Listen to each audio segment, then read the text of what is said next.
बारिश की वजह से इस बार किसानों की खरीफ फसल से सारी उम्मीदें अब टूट चुकी है। खासकर धान की खेती करने वाले किसान तो इस बेमौसम बारिश से अपनी फसल को बर्बाद होता देख निराश हो गए हैं। चंद्रपुर जिले में खेत में धान की फसल खराब होने लगी है। बारिश के कहर के बीच धान की फसल की स्थिति पर देखते हैं ये खबर।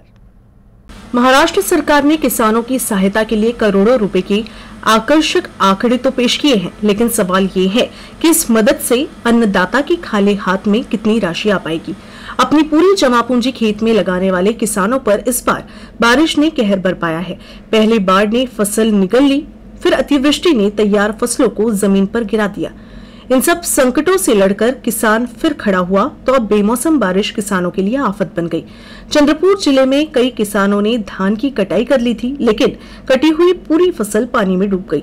वहीं जिन किसानों की फसल अभी भी खेत में थी, उनकी तो धान की फसलें बारिश की वजह से जमीन पर गिर गई। स्थिति ये है कि धान फसल में अंकुर फूट गए हैं। ये धान अब व्यापारी खरीदने को तैयार नहीं है।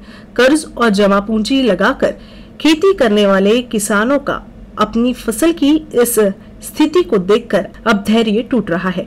सबसे बड़ा सवाल ये है कि सरकार द्वारा घोषित मदद से क्या इन किसानों के आंसू पोंछे जा सकेंगे? तर या दिवाळीच्या नंतर अवकाळी पावसाने एवढी नुकसान केली की आम्हाला शेतामध्ये एकरी 40,000 एकरी म्हणजे 2 एकरी 40,000 रुपये खर्च येतो आणि हा अवकाळी पावसामुळे एवढी नुकसान केलं का हा कोणता व्यापारी घेऊ शकते का ना? हे आमचे पैसे भरपाई कुठून काढायचं?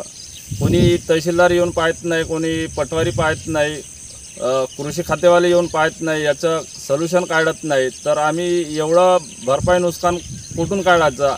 आणि कर्ज काढून केलेले काम आहे आणि कर्जमाफी पण होत नाही। तर याला शेतकरी बळी पडावा का करावा याचीच आम्हाला नेहमी विचारात डोक्यामध्ये भरतो।